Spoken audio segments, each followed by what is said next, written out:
안녕하세요. 플라스틱 실험소입니다.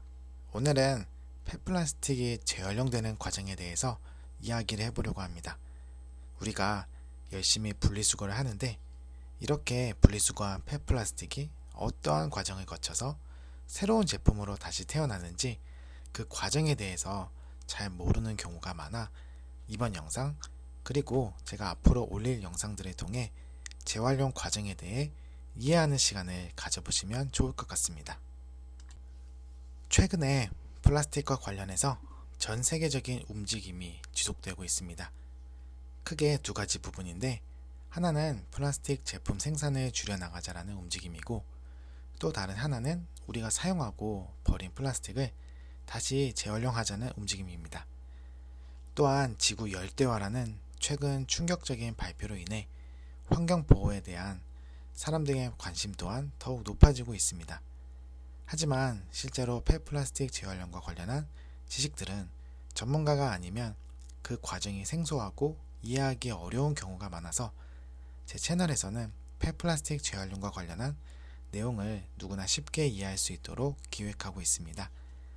이번 영상에서는 폐플라스틱, 특히 투명 생수 페트병이 어떠한 과정을 거쳐서 재활용이 되는지 알려드리려고 합니다. 이제 본격적으로 폐플라스틱이 어떠한 과정을 거쳐서 재활용이 되는지 설명해 보겠습니다. 폐플라스틱은 크게 4가지의 과정을 거쳐서 재활용 제품으로 태어날 준비를 마치게 됩니다. 첫째는 먼저 우리가 잘 하고 있는 분리 배출과 플라스틱 수거입니다. 두 번째는 수거한 플라스틱 중에서 재활용이 가능한 플라스틱을 선별하고 선별한 폐플라스틱을 압축 및 분쇄를 합니다.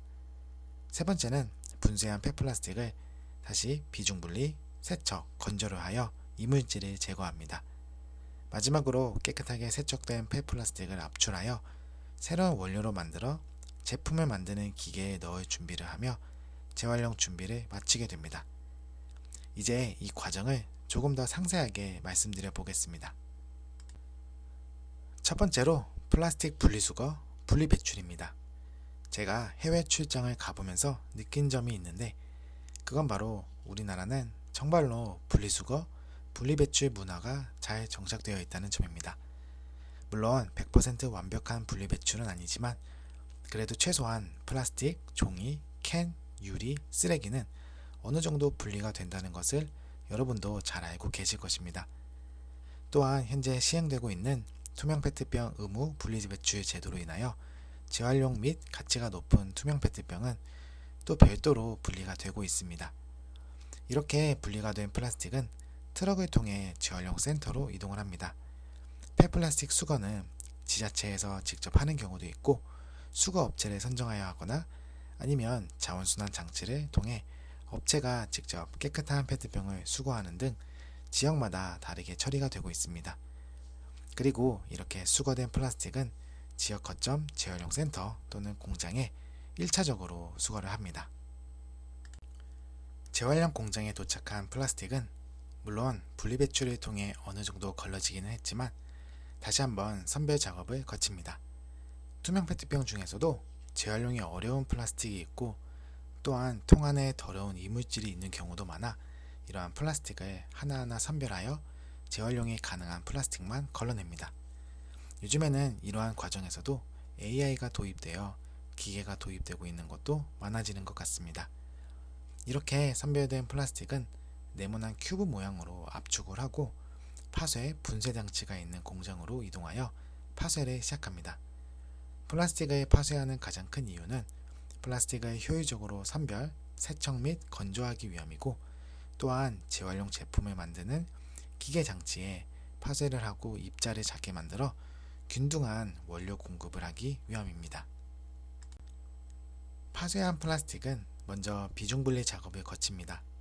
이 비중분리는 간단하게 물의 비중을 기준으로 하여 페트는 물보다 무거워서 가라앉고 나머지 뚜껑, 라벨, 비닐 등은 물보다 가벼워서 뜨는 성질을 이용하여 분쇄 물질을 걸러내는 작업입니다. 또한 세척 작업을 하여 플라스틱에 묻어있는 이물질이나 오염물질을 제거합니다. 그리고 마지막으로 세척된 페트병을 건조하여 수분을 없앱니다. 이렇게 비중분리, 세척, 건조를 하는 이유는 플라스틱에 묻어있는 오염 물질을 깨끗하게 제거하기 위함입니다. 재활용 제품을 만드는 기계 장치에는 소재가 다른 물질이 섞일 경우 기계 장치에 무리가 가거나 완성된 제품 자체의 질을 나쁘게 할 수 있기 때문에 깨끗한 단일 소재만 준비될 수 있도록 몇 번의 과정을 거쳐 작업을 하고 있습니다. 건조를 하는 이유도 세척된 폐플라스틱에 남아있는 수분이 기계 장치 및 최종 제품질에 안 좋은 영향을 미치기에 비중분리, 세척, 건조 과정을 거쳐 정말로 필요한 플라스틱 분쇄품만 남도록 하고 있습니다. 이렇게 분쇄되어 깨끗하게 준비된 폐플라스틱은 바로 사출 상형기에 넣어 사출을 할 수도 있지만 보통은 다시 한번 압출 과정을 거쳐 부피가 균일한 필라멘트 또는 펠릿으로 제작이 됩니다. 압출이라는 말이 어려울 수도 있는데 떡 반죽을 기계에 넣어 가래떡을 만드는 장면을 생각해 보시면 쉽게 이해가 가실 겁니다. 가래떡은 똑같은 크기로 떡이 길게 나오는데 플라스틱 원료도 이와 비슷한 방식으로 균일하게 원료로 만들어집니다. 이렇게 다시 새롭게 만들어진 폐플라스틱 원료는 다양한 플라스틱 제조 장치를 통해 새 제품으로 탄생을 하게 됩니다.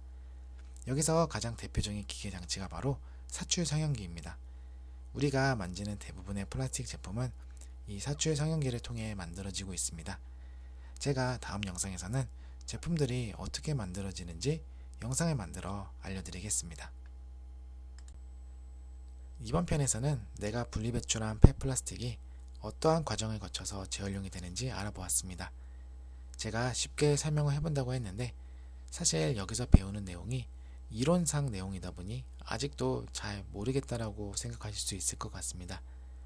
그래서 앞으로 올릴 영상에서는 오늘 배운 이론적인 내용을 실제 현장에서는 어떻게 제작이 되는지 알려드리겠습니다.